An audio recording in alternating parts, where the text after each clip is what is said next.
Hi everyone, Mature Simmer here. So, here in midsummer, and my oats are ready, which is great. So, we're going to get going on that work and get everything taken care of.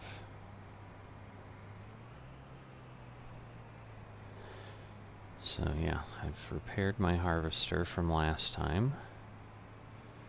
I've got my trailer down here, so I am going to begin the harvest down here and then transport things up. So I think I'm actually going to start and just head over this direction. So I'm going to start over on 85 and then work my way west through my fields and then up near the silo.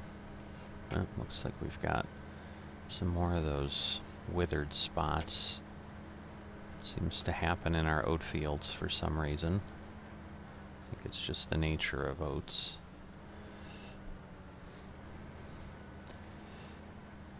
Yeah, I'm going to be spoiled if I never have a draper header again, because I'm just used to kind of putting it anywhere, knowing that I won't have a residual trailer sitting around.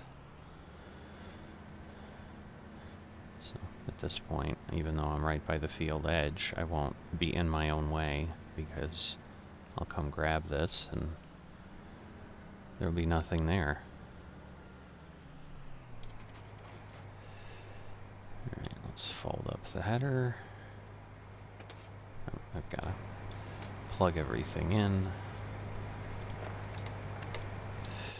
Forgot about that. I'm like, why is it not folding? But that would be because it's not fully ready. But we do want to unfold the unit there, and then we'll head on down the road. I guess I should have, or could have, set this up down here.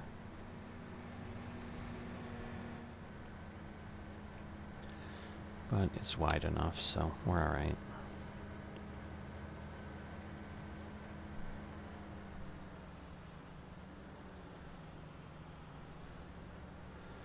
Yeah, so we may, the benefit we'll have here is if I can get everything going, make sure I don't have the straw swath on. I don't want to be doing any of that with any kind of baling. So let me get this headland done.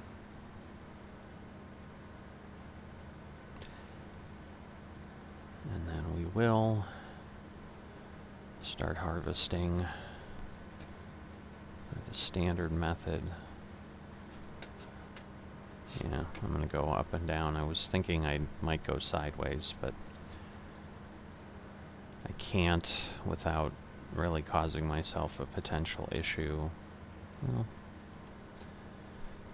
although I can go ahead and run up and down a couple times on the end, so maybe I'll do that and I'll give that a shot.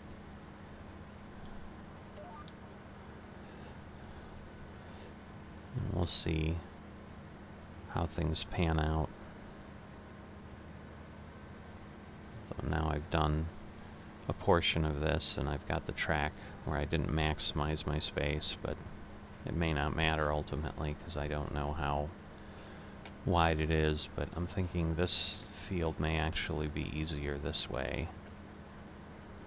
The question is, do I need to run a path down the side of the field there? And I'm thinking it might make sense to do that, just so I give myself, yeah, let me do that, because definitely up here I've got a lot of, or very little shoreline right here, so I've got what would cause me a lot of challenge to turn. And this ended up working out here with this line placement because I barely got this field, so if I had moved over it would have been a problem. So once again, one of those happy things of fate that suddenly looked like I had planned it.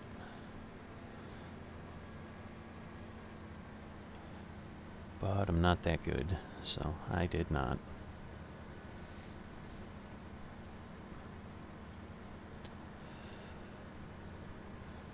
So yeah, the possibilities that we have here this year then is, because this is midsummer, if I can get everything off the fields, I could actually start to turn around and plant my next crop right away, because at this point we'd be cycling back to, I think I'm going to do hemp this year to take advantage of the other storage that we had put up, and just do that and have a little bit of difference from the cotton. I'm going to see how that goes. I'm thinking it's going to create a lot more bales, which means transporting here is just going to be a little bit more time consuming.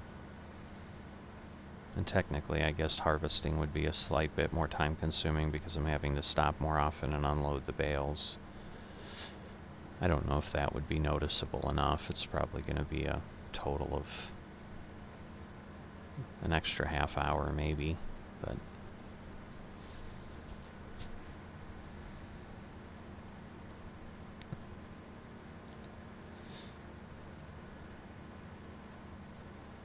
this is where the benefit of the added analytics I added to my farm spreadsheet of the per acre results will help me, because I can see if going through those extra layers of effort are going to pay off or not. Because if I'm not getting more profit per acre, I'd be better off just doing cotton, because then I have less to transport.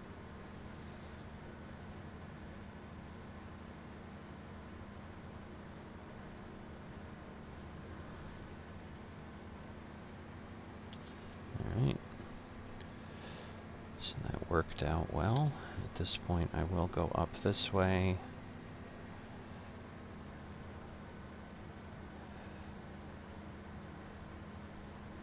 That way I have just a little bit left, and since I'm going east-west, I'll also be in a better position. So let's see. Yeah, I think I want to go up one more. Yep.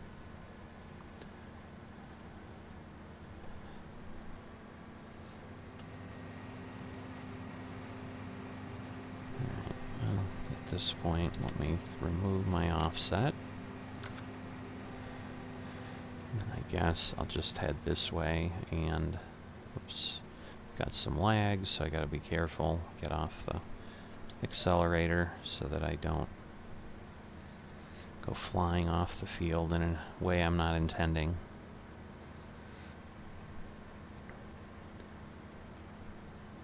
Why is it? Oh, it didn't actually engage with the cruise control. I was wondering why it was crawling along. I thought it was having difficulty up the hill, but that was not the case. And yeah, I've got to run at least one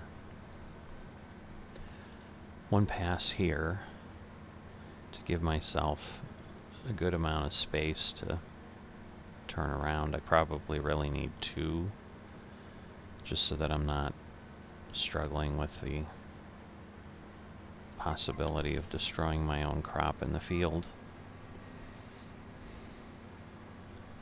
But let me see what I feel like once I start cutting this into the field.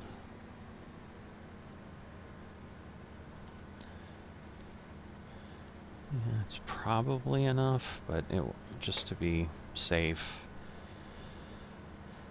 I'll run one more back, and then I'll definitely have enough space.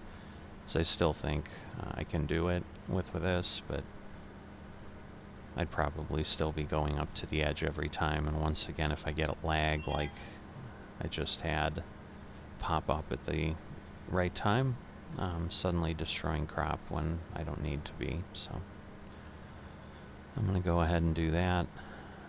Not sure if I'm going to be able to finish that before I fill. Would be wonderful if I could. Then I can go bring the truck over here and start doing things.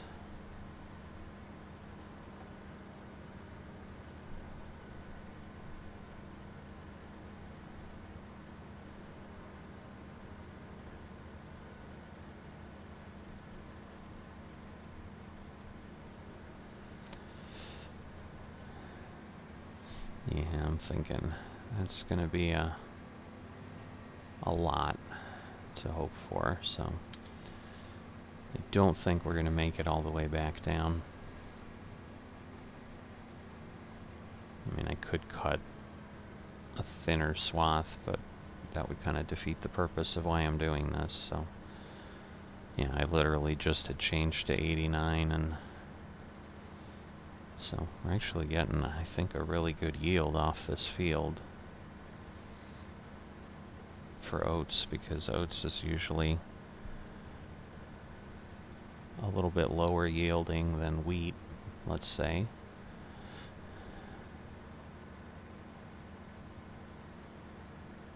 But yeah, we're definitely not going to make it to the edge. So let me put the pipe out, position it back so I can empty accordingly. And I'll go get our truck.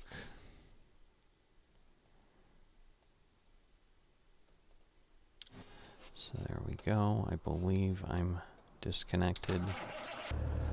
Actually, you know what? I don't think I am. Now I am. There you go. So I wasn't seeing the attach, and I think I just need to back in this way. Yeah. Right.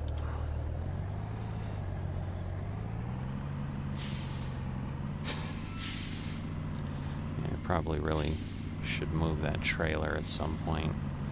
Now it's kind of blocking the drive. Not that I don't have enough room to maneuver around it, but just kind of sloppy. So I do need to connect up here. So let me do that.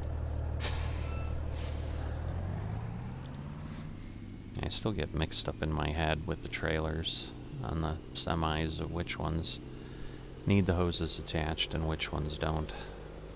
This one's easy because I use this all the time, but the tankers and the cotton bale collection, or the bulk bale collection, I guess I'll call it, is not something I'm as familiar with, just because there isn't a habit. I'm technically using this more often, and I was going to say every harvest, but that's not true now that I've got the cotton and such going regularly.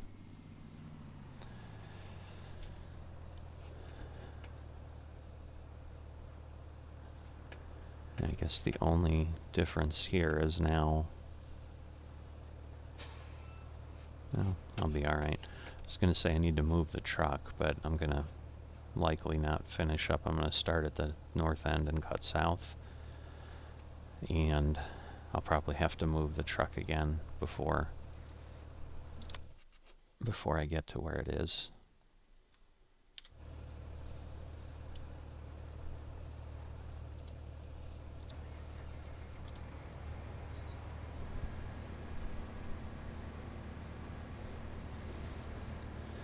Alright, so at this point I think you're pretty clear on what I'm going to be doing. So we'll go back to our standard way of processing these, and I'll be back in a bit. So I've been moving along for about an hour and a half at this point, and over here on field 86, we've just had one truck that has run up to the silo, so definitely not requiring a lot of movement at this point to go ahead and keep this going. We're not producing the quantities that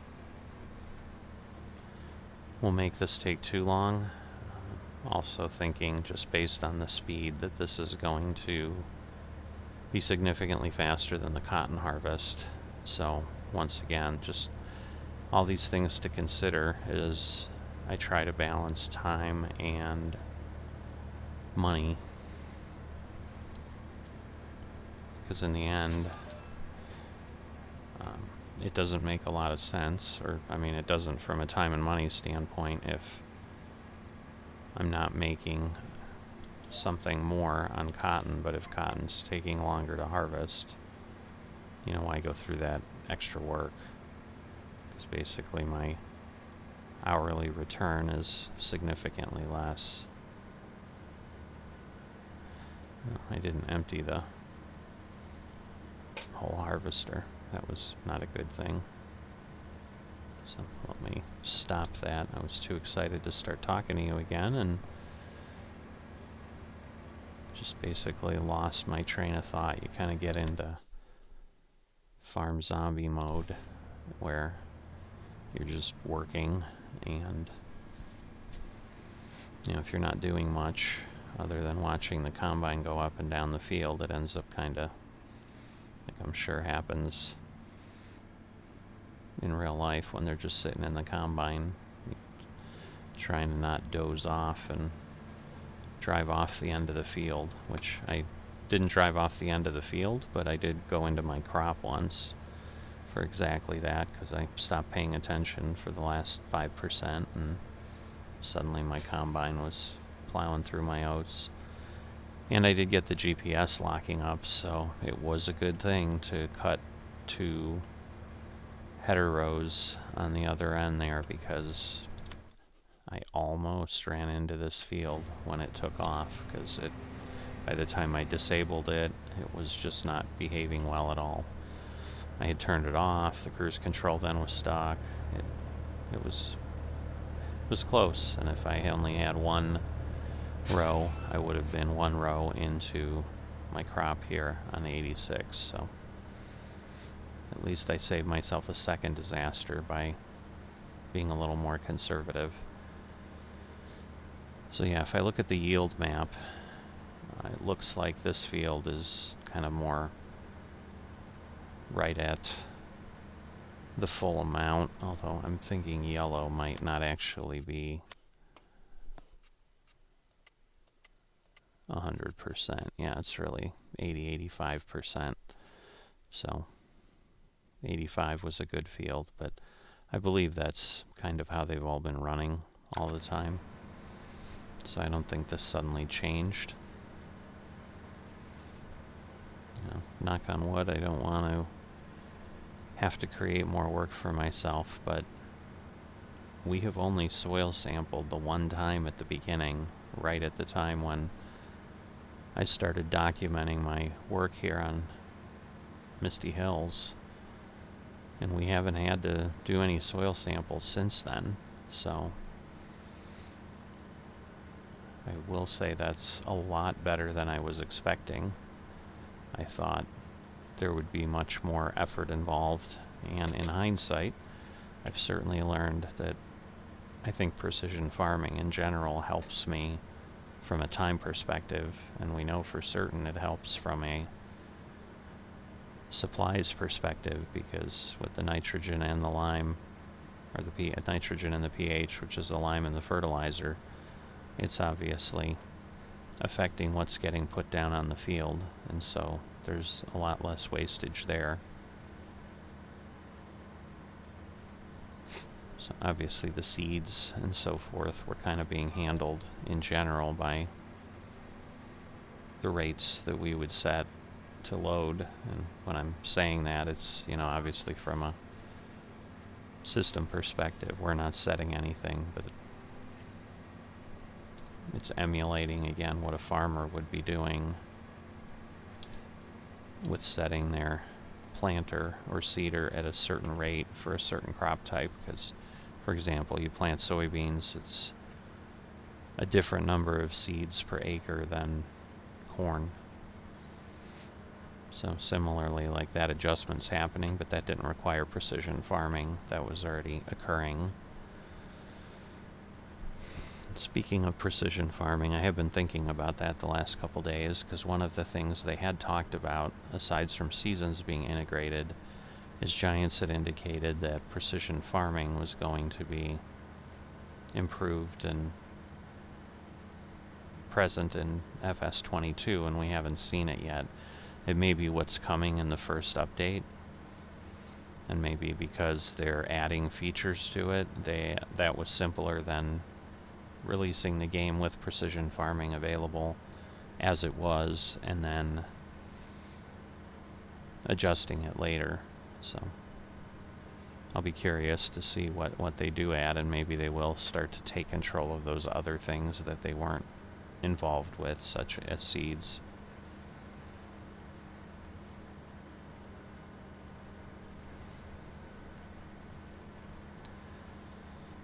But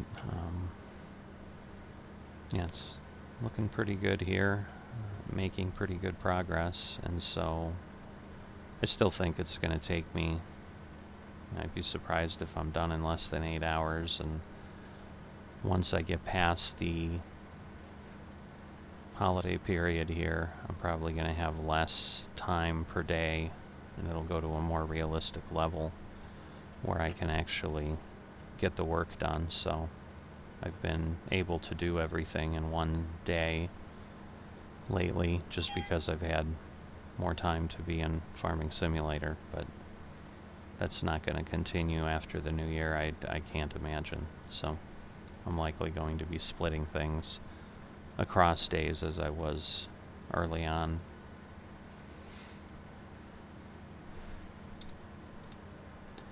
So yeah, we'll let it empty a little bit here in the truck as we go by. That'll buy us a few 100 liters here and there.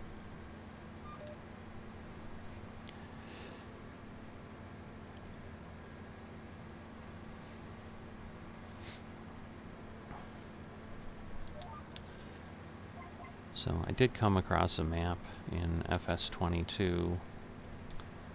It was basically a modification or an enhancement to Oberon map, the European map that comes with the base game, where there's just a lot more productions and so forth added to it. And I'd be curious if that is something that could be used in FSN, and I was just trying to figure out if that would make the map different enough to make it usable or playable, and if I could get that to be one that our server moved to, if that would be compelling enough to go forward. Because right now, that's the only map that's really grabbed me with some interest. But in the end, obviously the fields and everything are the same as they were before. It just, there's more that you can do on the map because there's more of a working real economy out there. And there's also more things on the starting farm, the way they had it set up, because you basically had a full yard with animal pens and so forth that you could start to fill. So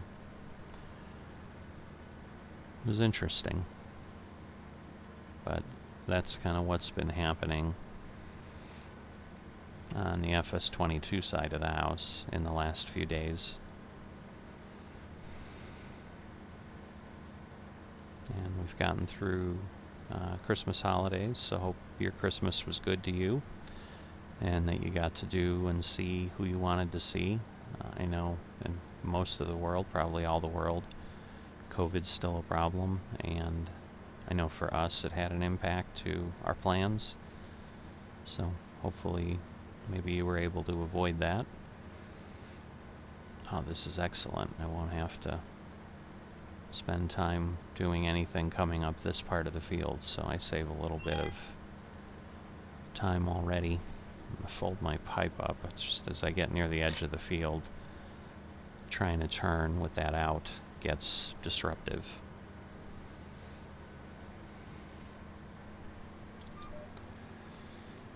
But yeah, I guess we'll see if holidays next year will be any different, or if this is kind of going to be the situation we're in because of decisions of those around, and as a whole we're all not getting where we need to be in staving this thing off because it still spreads too easily. But we'll see what it all looks like, and I'll pray that next year will be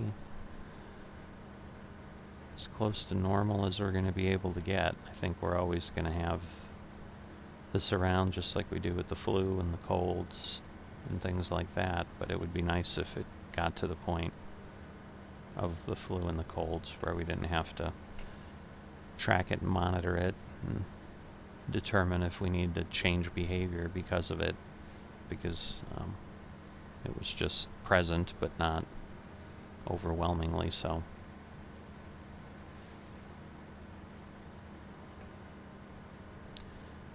So yeah, I had seen, I think I'd shared earlier in chatting at one point that I do follow the Millennial Farmer and watched him, and I saw in the last few weeks he had posted something that he had been down for a couple weeks and gotten pretty ill with COVID. So even in theory, areas that are a little more remote and a little less likely to spread in the rural areas, obviously it's still doing so, which I think everyone is aware of, but it's just interesting how everything works. Alright, so this will fill up this truck, and we'll need to go empty it.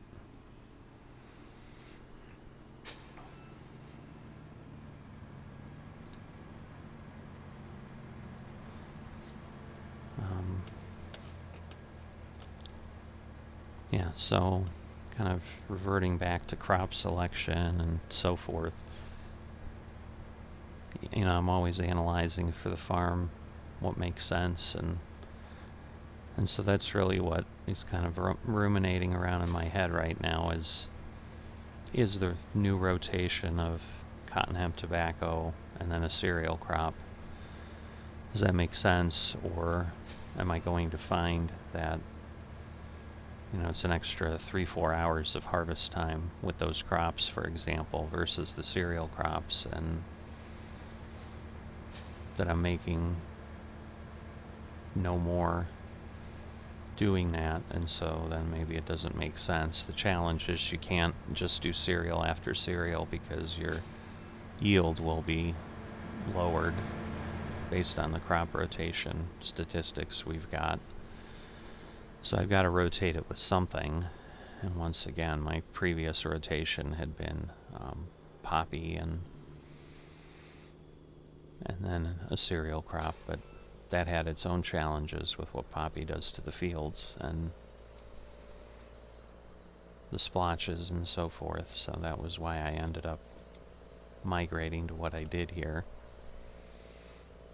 aside from just the fact that I had invested in a cotton harvester and was like, well, I want to use this thing. So that was definitely one, just like the root crop, that had kind of gotten me to the point, well, I've got millions of dollars in the bank, what equipment don't I have? And so that's where it became, let's branch out into the capability to do other crops. But I wasn't actively doing a whole lot with either one. So like root crops, for example, I've done once just to try it out. And initially there was some thought that people might do pigs on this map. There were some farmers talking about it at one point, but everyone seems to have gone with cows, which don't require root crops.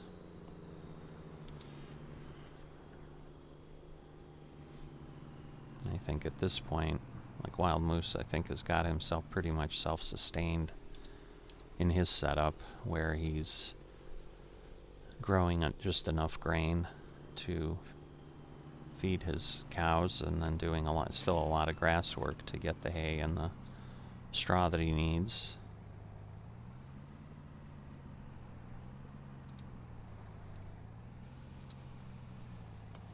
And actually, yeah, he doesn't really need grain crop to feed the cows per se. It's just he needs it to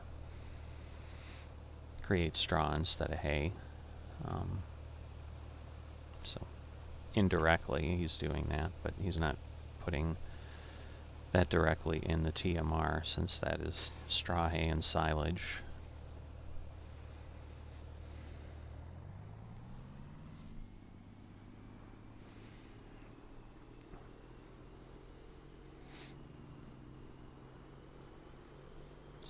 that's really where I would be at this point, is really the only thing I could expand into realistically is animals, because I've got the capability to do anything else. And it's just goes back to what I was talking about, the time versus money trade-off. Because it's, you know, I like anything, it's not terribly fun psychologically when you're sitting there like, well, I'm spending 12 hours on this harvest, but I'm making 30% less than, and I could have saved 4 hours if I just had planted cereal. So don't want to put myself in that spot, because I know myself well enough, and that would definitely be decreasing my enjoyment of what I was doing here on the farm. So it's one thing to try a crop, just to try it and get the experience of it, but once you've determined, okay, I understand it, and it's not bringing me any more joy than any other crop, so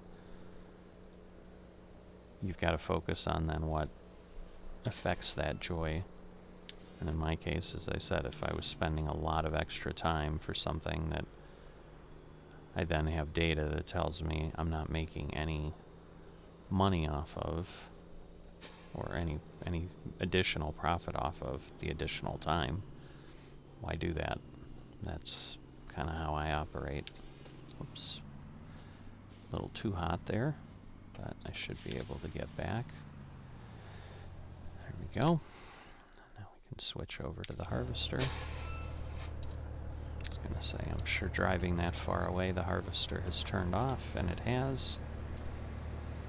So there wasn't much left that needed to be handled. But I'd be shocked if I fill another truck off of this field. So, you know, we're going to get maybe 200,000 liters in total off these two fields so far. Probably be a little less than that. And we'll continue on and break into 29 and 30 next, and then head on over to 89. So, and I'll be back in a bit when I feel like I want to share something again, and we'll go from there. So just popping in briefly, because we've hit a pretty big milestone here. So kind of like when you've got your odometer and it rolls over at 100,000 miles, you jump up and down. Our harvester just recently passed 100 hours of utilization. So we've been doing a lot of work with this thing on the farm. So talk to you in a bit. So our day has ended. It's raining. So I'm going to go ahead and get what I can done. I can get this delivered, and I can then go ahead and, you know, get the rest in the truck and empty the harvester, and then I'll have to wait. It looks like it's going to be sometime, hopefully tomorrow morning, mid-morning, when it'll stop raining, which probably unfortunately means I probably can't harvest till 24 hours from now or so, but we'll see. But I don't know that I was seeing any rain today, so I'm not sure if that moved in a little earlier or if I just misread the forecast. It's probably the latter. I probably just wasn't paying attention, which is a little bit unfortunate because I was, you know, doing some other things. I was away for a little bit when I could have been focused on this and gotten farther, but not too bad. We got into 89, you know, so we've got 4 of the fields plus the start of the 5th, and then we've basically got this field and 98 left, so we've got a few hours that we're going to have to still work on. That's one of the reasons I had debated maybe dropping straw and trying to bale, which that I can I think you're allowed to do that in the rain, other than it starts to vanish, so you have to, again, go pretty quickly.